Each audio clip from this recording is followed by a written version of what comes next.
केवल राम जी महाराज बहुत ही गरीब परिवार से थे, पर संत से भी थे। उनके यहाँ संत मंडली आई, पवाने के लिए कुछ स्वाभाविक था ही नहीं। कई लोगों के पास गए कि हमें उधार दे दीजिए, हमारे यहाँ बहुत सगे रिश्तेदार आए हैं, हम आपको जल्दी ही मेहनत करके निपटा देंगे जो उधार लिया। पर किसी ने उधार उनको नहीं दिया। एक जो सेठ धनी था, उसने देखा कि बहुत आवश्यक इनको है और ये हमारा काम कर सकते हैं, तो उन्होंने कहा हमें एक कुआं खोद करके दे दो, उससे हम जल की व्यवस्था अपने सिंचाई आदि के लिए करेंगे, जितना आप कहोगे भोजन हम दे देंगे। वो कहा ठीक है जी, आप हमारे आए हुए भगवत प्रेमी महात्माओं के स्वागत के लिए व्यवस्था कर दो, जो आप सेवा कहोगे हम कहें। हाँ, बस हमें कुआं खोद के दे दो। खूब घी बूरा आटा सब लेके गए, अच्छे से पकवान बनाए, भगवान का भोग लगाया, संतों को पवाया। एक दो दिन संत मंडली विराजमान रही, फिर वो पधारे, पत्नी सहित ये दोनों महापुरुष सेठ के पास गए। आज्ञा करो, क्या यहाँ कुआं खोदना है? जगह बता दी। कुआं खोदना, एक फावड़ा मारते राम, पत्नी तसला उठाती रज का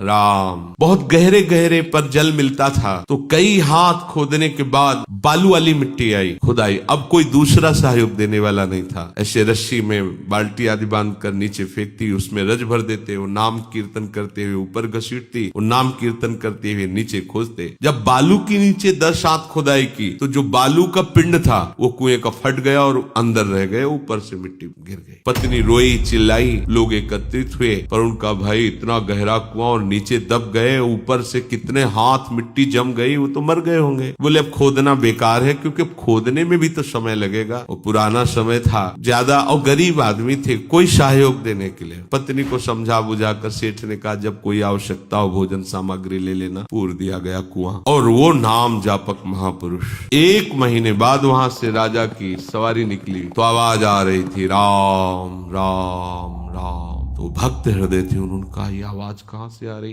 तो उनके अंग पार्षदों ने तत्काल खोज की आवाज की, तो बोले महाराज ये आवाज यहाँ से आ रही। तुरंत उस नगर के लोगों को बुलाया गया। हाँ, बोले यही कुआं था, इसी कुआं में तो दब गए हैं केवल राम जी। पूरी घटना बताई, तो उन्होंने तत्काल आदेश किया राज सैनिकों को तत्काल मिट्टी हटाई जाए। 1 महीने बाद मिट्टी हटाई गई। जैसे जैसे वो मिट्टी वो तो राजा है, उनके लिए कोई बड़ी बात थोड़ी, हजारों आदमी लग गए आज्ञा पर। जब वो बालू की मिट्टी हटी है, तो जहां केवल राम जी बैठे थे वहां गुफा बनी हुई थी, एक भी बालू का कण भी झड़ के नीचे नहीं गिरा हुआ था। और जब खोले गए तो देखा समीप निर्मल जल का घड़ा और सुंदर भोग प्रसाद ताजा उनके पास, और आराम से नाम कीर्तन कर रहे थे। पर ऐसे होने की जगह नहीं थी। 1 महीना हो गए थे, झुके झुके टेढ़ी हो गई थी थोड़ी मेरुदंड। उनको निकाला गया। राजा आश्चर्यचकित होकर उनके चरणों में गिर गया। ये कैसे हुआ? बोले मुझे कोई कष्ट नहीं था, प्रतिपल मेरे भगवान वहां दुलार कर रहे थे, और भूख मिटाने के लिए सुंदर भगवत प्रसाद मिलता।